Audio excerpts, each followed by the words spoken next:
Ho ho! Hi folks, let's advect some volumes. Today we're going to take our Heightfields and advect it with just basically two vex line most of the time. It's cool, it's fast, it gives you like this liquidy fluid emotions. Let's dive into that and let's do that. Here I prepared three concepts, just a basic one with just two volumes advecting each other. The second one is a more complex thing with a smoke, and the third one I'll go ahead and cover that, maybe just a combination of these two with the simple projections, different geometry on the field, with smoke, with combination of gradient and so on. And the final result was this one. So yeah, let's jump in and let's go and create our own thing and start with this Heightfields. So you could find that under the tab, and if you go to the environment and terrain, you have all these nodes related to the Heightfields. Basically, Heightfields is the thin layer of volume flattened out in one direction, and volume is a pixels, or rather 3D pixels, little cubes that contains different information. For example, you could contain the information of the direction, of the velocity, or some scalar information, something like float. The most common will be a density or something like that. But nevertheless, in this case, we have a terrain. It's a huge grid, and this grid is meant to be a terrain. For example, if you use high field noise, create a pretty quick environment, zoom in, and voila, you have some noise. Of course, I'm joking, you have to do more of that is pretty straightforward. And what is interesting to us is that these Heightfields, this volume, is pretty fast when we go and when dealing with some distortion or some manipulation with voxels. So basically that means that we could distort in some directions, considering this is just a volume, and update that in the solver. And that is an idea that I've just watched through some of the presentation from the guy that say, hey, it's Houdini time. That was an idea that we could advect our volumes. So what I'm going to do, I will create a solver, because our operation will need to appear over and over again every frame, and that solver will allow us to do that. By the way, if you go and create Heightfield a road, this one is like allow you to create some rivers and so on, and some different features of your environment, of your terrain. And if you allow editing content and go inside, you could see that is basically a solver manipulating different volume sample and volume gradients. You could investigate that, but yeah, volume sample, you add or you subtract from your height field, and that is basically what we are going to do. So without just overcomplicated thing, we just create a solver and go inside. And here, as you could imagine, we need to volume sample our height. In order to do that, let's create a volume wrangle. Basically, there are two operations I would want to create here. First is volume sample. Another one is volume gradient. I will link the explanation, more detailed explanation, in the description below. Overall, the volume sample samples some information from your surface, basically. If you have the VDB, you want to know where in the space, in the position you are related to your surface of your VDB. And volume gradient is basically like, I would say it's a normal.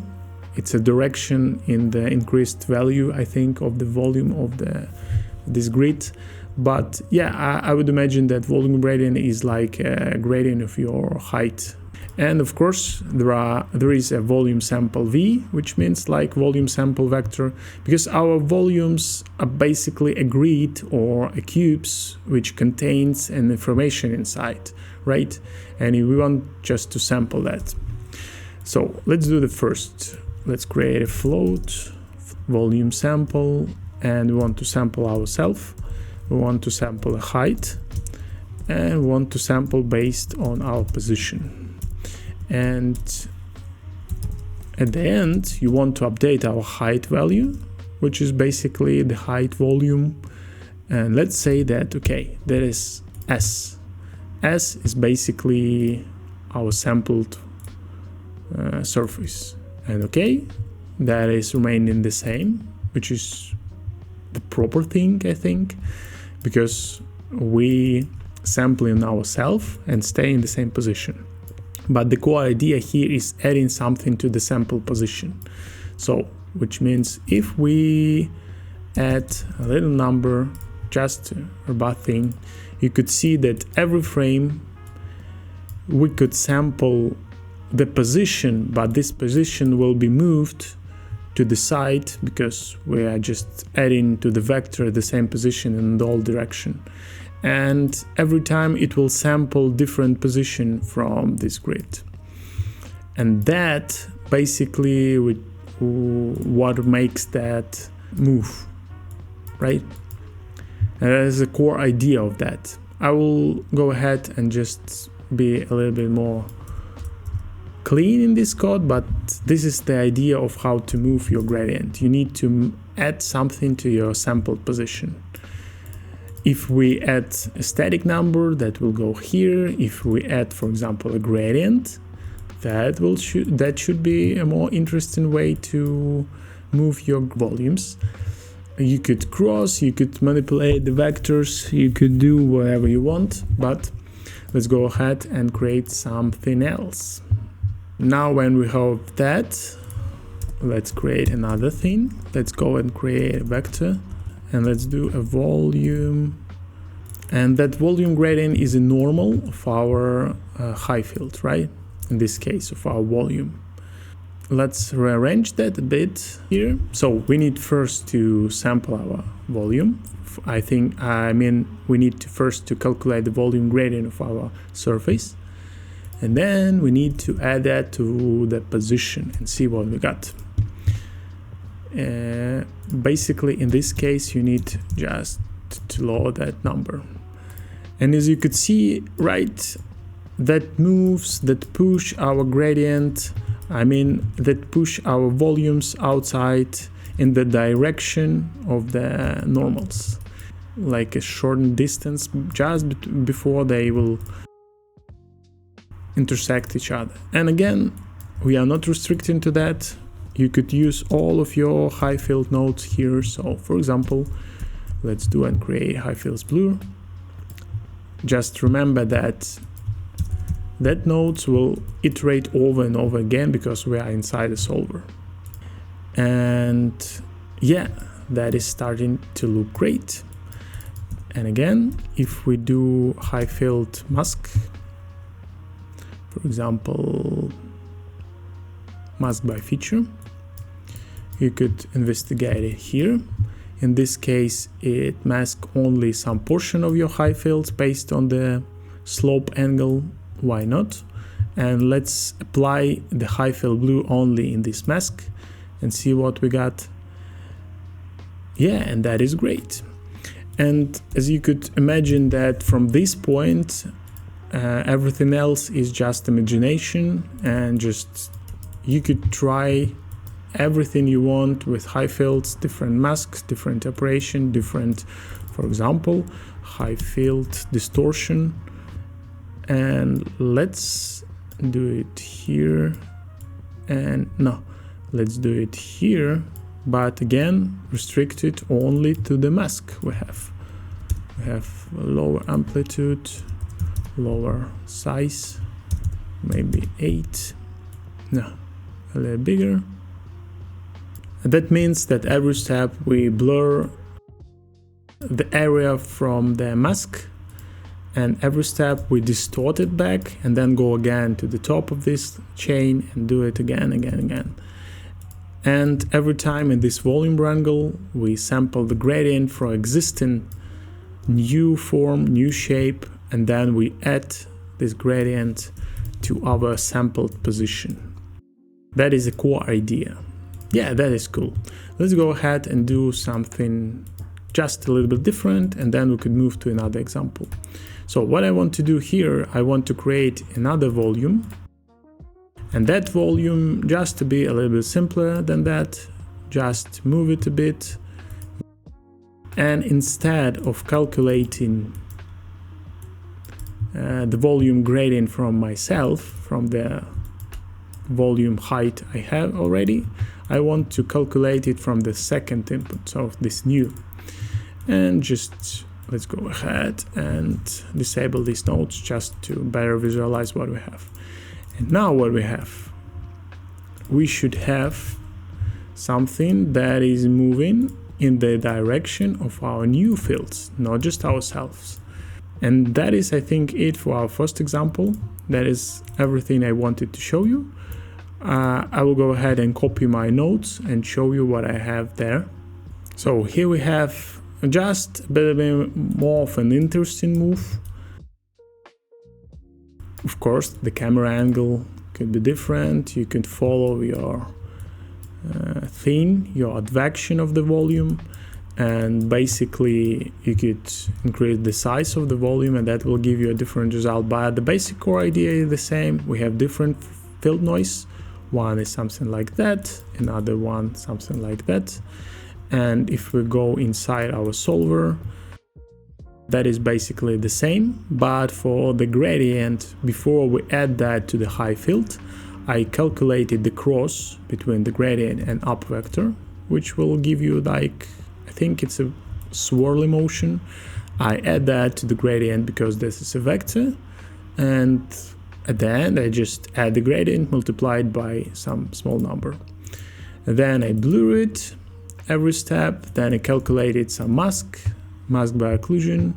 I just a bit of manipulation with the mask, then I distort that, and I think that the distortion is what it will give you this funny and linear and some wavy motion, because if we disable that, go ahead, yeah, it's not that, it's motion, and this curly motion basically because every frame we calculated the gradient for the vector from the normals and the up vector, but I mean the cross.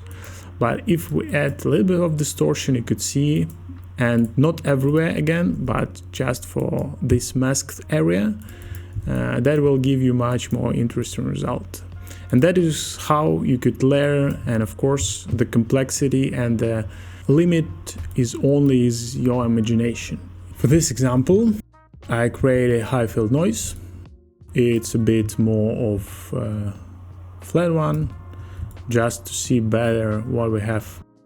And another thing, I thought, okay, if we're dealing with the volumes and densities and so on, why wouldn't you just create some smoke simulations, for example, because at the end of the day, smoke is just a volume.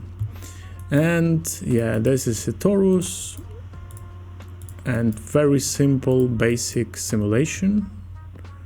I created some velocities considering my torus in the center, and when I do that, my velocity will be pointing to the center, in the direction of the center.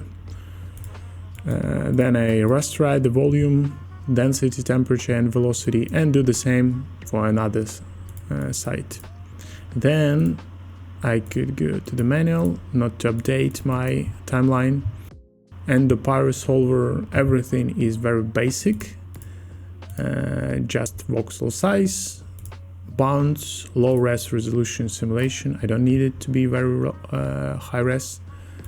I have source, velocity, temperature and density. I have some fields, dissipation, and just a bit of viscosity.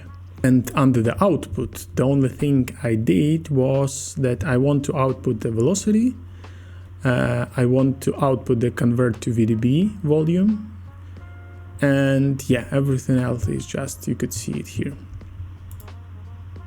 Nice looking simulation of the smoke. Yeah, pretty low res, and I don't need it to be much more than that. And that is cool. And let's try to do the same as we did before. Let's create a solver, connect the solver to the first input, our Heightfields, and connect for the second one our velocity.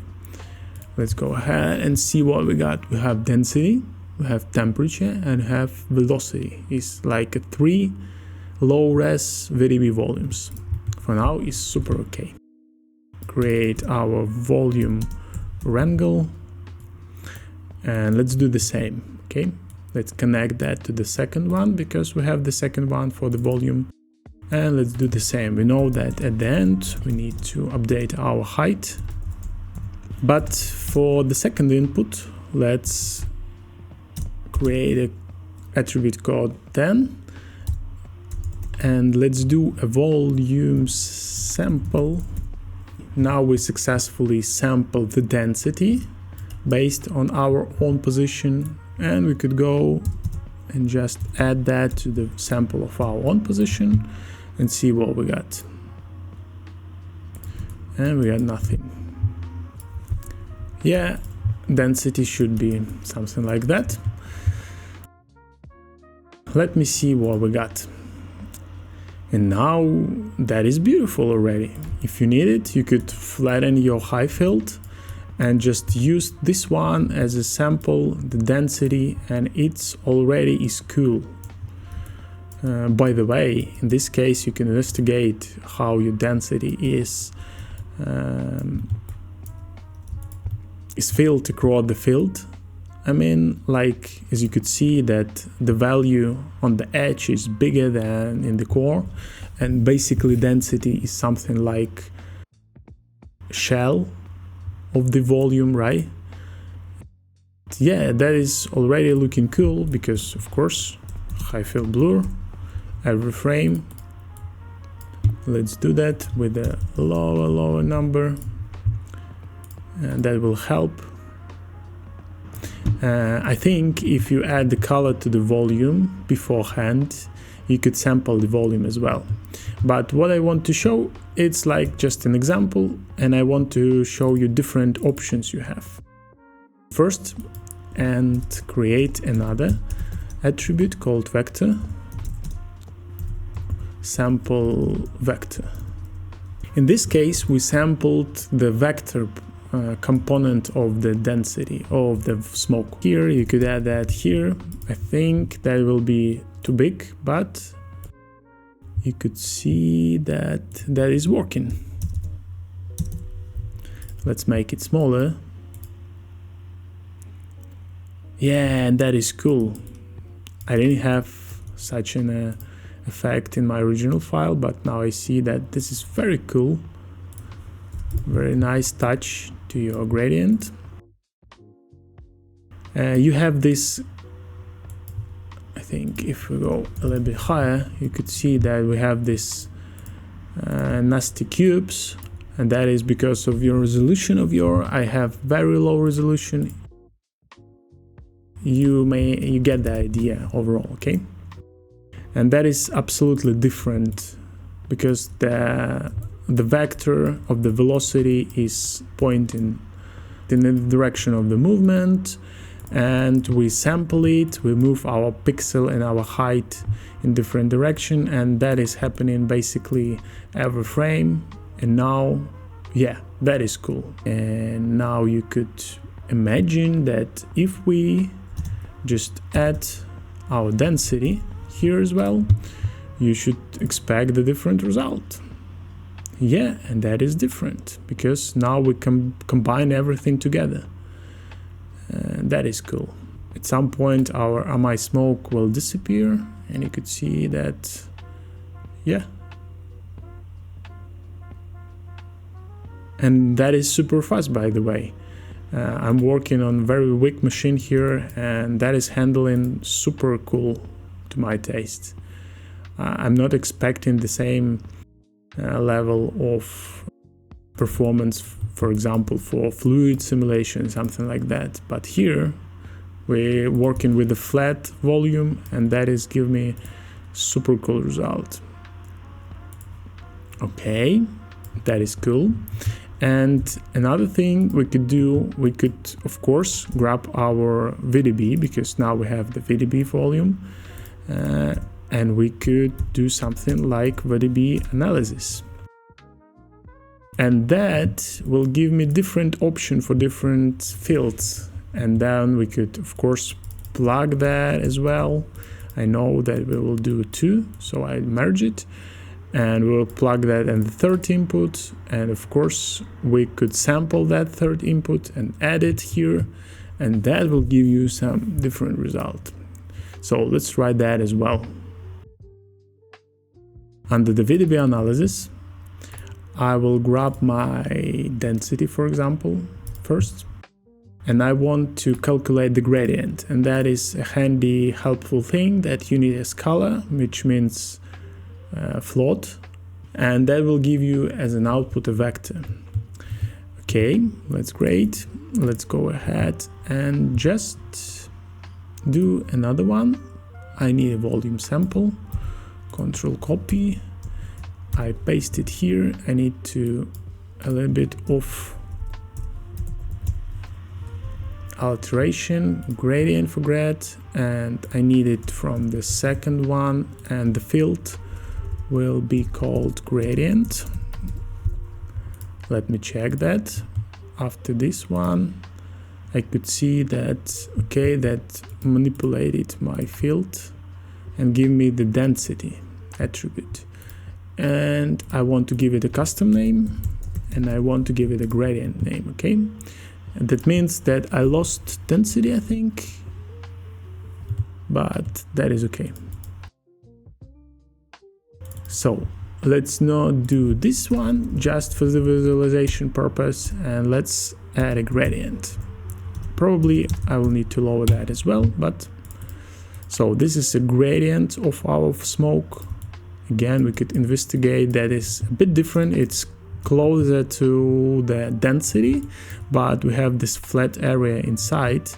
But now we have this more swirly motion for the gradient. And let's go and see what we got else. For example, if we duplicate it and do something like curvature, again, that will need a scalar, and that will give you a scalar as well. I think I did a mistake because I need to give it a volume instead.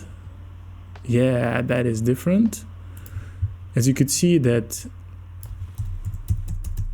we could sample a scalar number and we could sample a vectors numbers.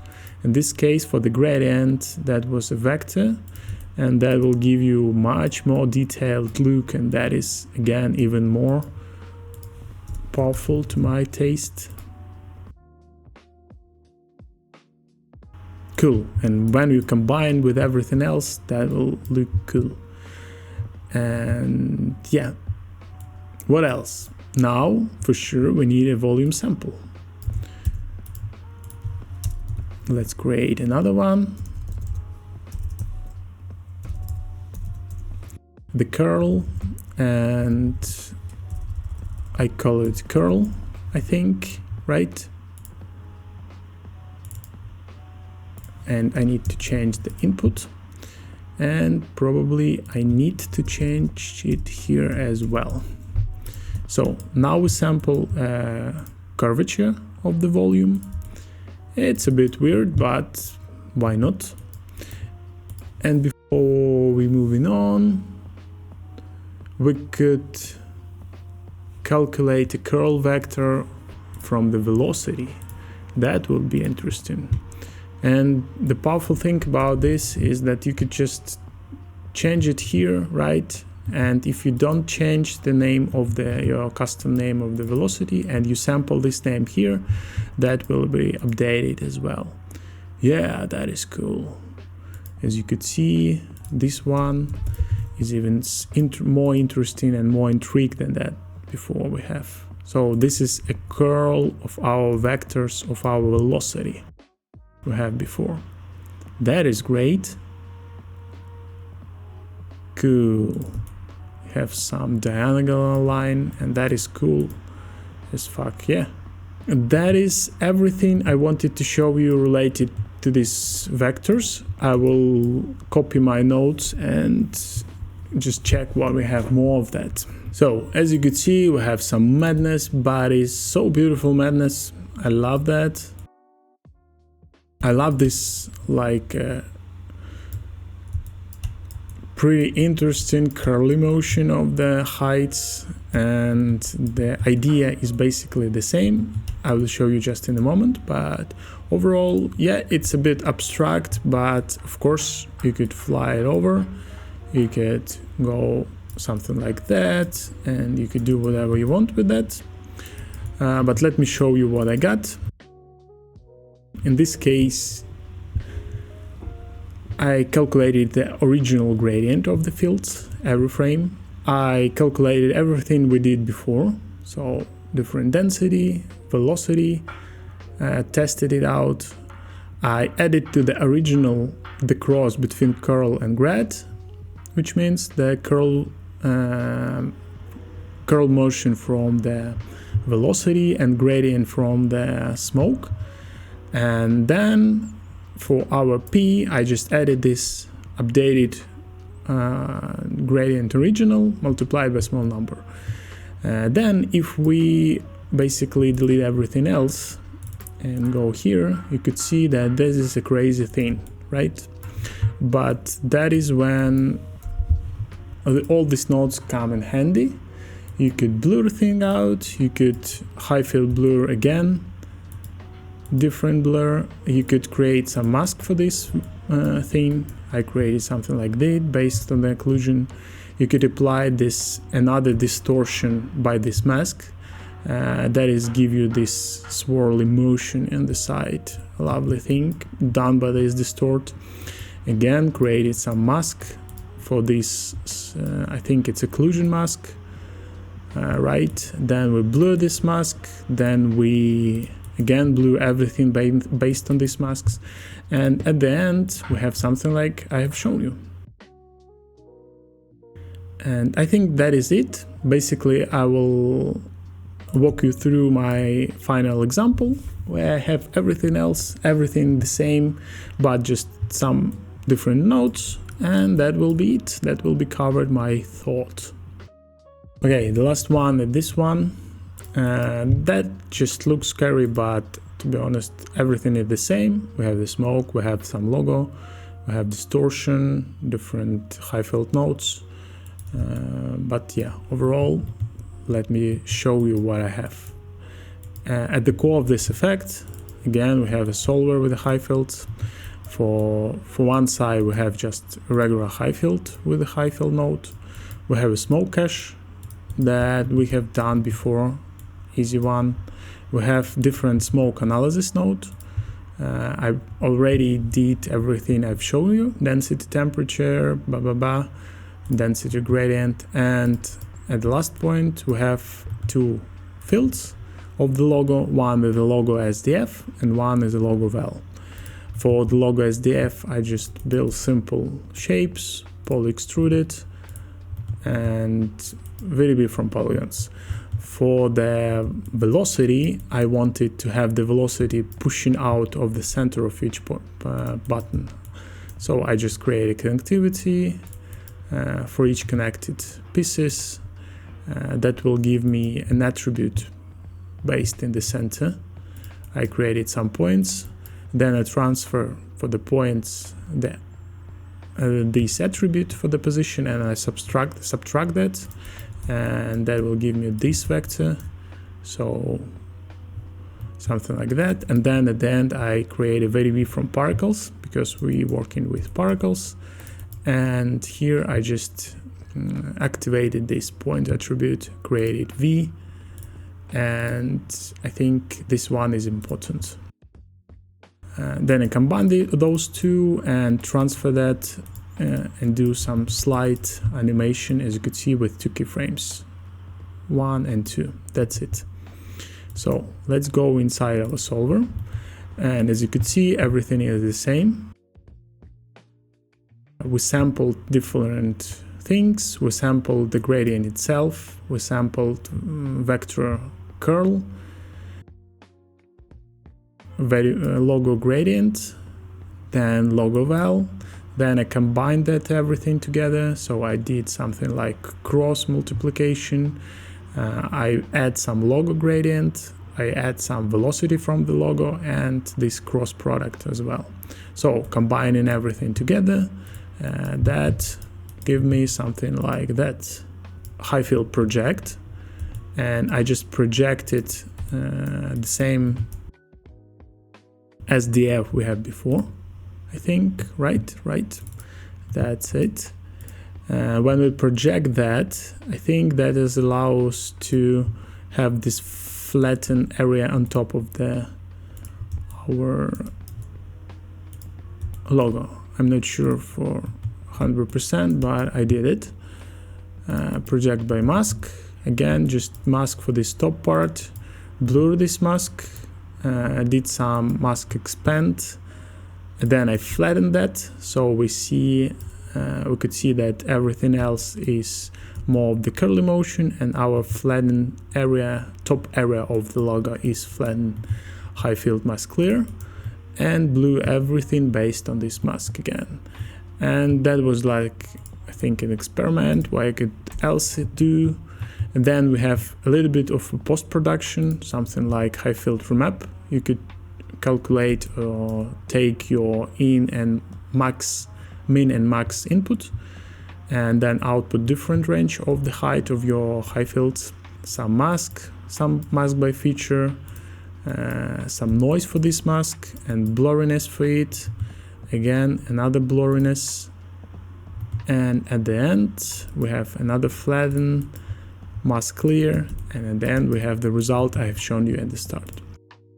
So yeah, and what is cool about that when we move some, for example in this case we have this flattened area, and when we move our logo it looks like a push of the button, right? Bam. And considering we're pushing the gradient out of the logo with the velocity we had before, that looks like we push the button and your fields is filled with these numbers. And then some convert fields to grid, playing around with different attributes because I wanted to render that, play around with mask. I ended up having something, I don't know, but yeah. And one more thing, again, that is our particles. Super simple. I took our smoke and just source on the smoke with this scatter node. Then inside I just advect by volumes, first by velocity from the smoke, and second is density gradient, which will give you some interesting deformation for your particles to the direction of your gradient. Then I thought, yeah, that will be cool to replicate some points, do a trail a bit, and at the end that will give me a random color and some glitchy pixels look effect. So that is a particle simulation. Super simple, but I think it's like a bit of a spice in your preparation for the final look. Yeah, that's it guys. I hope that was useful. I found that topic very interesting. The topic is cool. I think there is no limit, but only your imagination. And if you do something interesting with that, please let me know, like it too, because I need it. I think there is no original thing here from my side. Everything is just from the tutorials and the source outlines, and I will share that online for free. Why not? Probably I will leave this HIVE file on my Gumroad for free. If you don't want to go through all this volume sample and gradient and you just want to test thing out beforehand, you could do that. Why not? This time I hope just we still be alive till the next tutorial. Yeah. Bye bye, man. Bye bye.